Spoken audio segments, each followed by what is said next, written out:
चलिए axiom mission 4 मतलब AX4 इस पर थोड़ी गहराई से बात करते हैं। ये अंतर्राष्ट्रीय अंतरिक्ष स्टेशन ISS के लिए एक प्राइवेट मिशन है। हाँ बिल्कुल, एक्सियम स्पेस का है, नासा, स्पेसएक्स और हाँ इसरो के साथ मिलकर। सही। और आज हम इसी के मतलब मुख्य पहलू और ये क्यों अहम है इसे समझने की कोशिश करेंगे। एक बात तो मुझे बहुत दिलचस्प लगी, 41 साल बाद हाँ, भारत की वापसी हो रही है मानव अंतरिक्ष उड़ान में। ये वाकई बहुत बड़ी बात है। तो असल में ये मिशन करना क्या चाहता है, इसका मकसद क्या है? जो जानकारी है वो बताती है कि माइक्रोग्रेविटी में वैज्ञानिक प्रयोग करने हैं। हाँ वो तो है ही। और साथ ही कमर्शियल स्पेस क्षमताओं का प्रदर्शन भी। क्या बस इतना ही? नहीं, उससे कहीं ज्यादा है। ये सिर्फ अभी के एक्सपेरिमेंट्स की बात नहीं है। ये तो देखिए एक्सियल स्पेस का जो लंबा प्लान है ना, हाँ। अपना खुद का कमर्शियल स्पेस स्टेशन बनाने का। अच्छा, ये उसका हिस्सा है।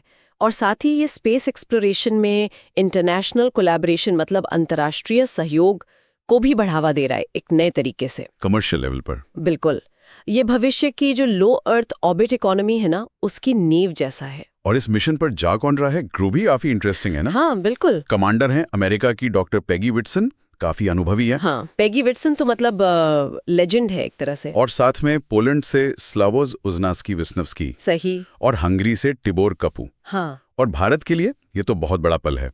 पायलट के तौर पर ग्रुप कैप्टन शुभांशु शुक्ला। ये बहुत महत्वपूर्ण है। IS के लिए किसी कमर्शियल फ्लाइट पर जाने वाले पहले भारतीय अंतरिक्ष यात्री होंगे वो। ये बात सचमुच ऐतिहासिक है।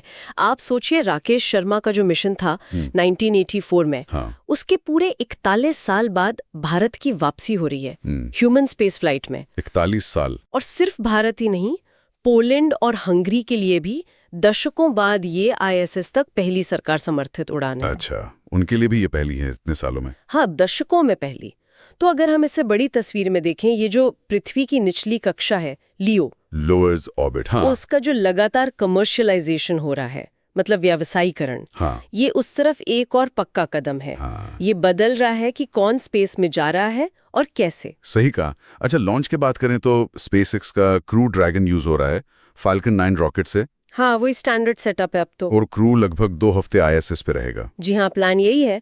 वो ISS से डॉक करेंगे और फिर वहाँ जो क्रू पहले से मौजूद है उनके साथ मिलकर अपना रिसर्च का काम करेंगे। लेकिन लॉन्च की तारीख इसमें काफी फेरबदल हुआ है ना? हाँ, ये तो होता है स्पेस मिशंस में। ताज़ा जानकारी जो है 25 जून 2025 तक की, उसके हिसाब से अब टारगेट है बुधवार 25 जून 2025 सुबह 2:31 बजे EDT। हाँ, जो अपने यहाँ भारत में दोपहर के 12:10 बजे होंगे। सही। और ये जो देरी हुई है इसके पीछे कारण भी दिखाते हैं कि ये मिशंस कितने जटिल होते हैं। अच्छा, क्या कारण रहे?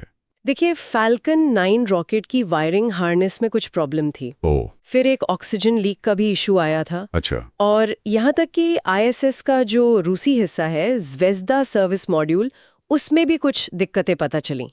बाप रे। तो ये सब दिखाता है कि ह्यूमन स्पेस फ्लाइट के लिए सेफ्टी कितनी जरूरी है और सब कुछ परफेक्ट करने के लिए कितनी मेहनत लगती है। हाँ, मतलब ये देरी कोई बड़ी रुकावट नहीं बल्कि प्रोसेस का हिस्सा है।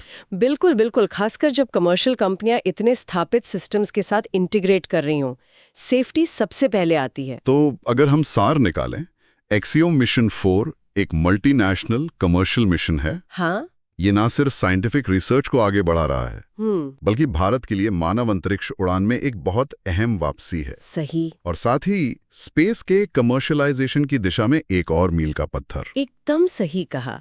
और ये हमें सोचने पर भी मजबूर करता है ना? किस बारे में? कि जैसे जैसे ये X4 जैसे प्राइवेट मिशंस बढ़ रहे हैं जिनमें पारंपरिक स्पेस पावर्स के अलावा कई और देश और कंपनियां शामिल हो रही हैं, हाँ। तो आने वाले दशक में अंतरिक्ष में जो अंतर्राष्ट्रीय सहयोग और प्रतिस्पर्धा की पुरानी डायनामिक्स हैं, वो कैसे बदल सकती हैं? क्या ये ज्यादा सहयोग की तरफ जाएगा या नई तरह की प्रतिस्पर्धा दिखेगी? ये वाकई एक दिलचस्प सवाल है। हाँ।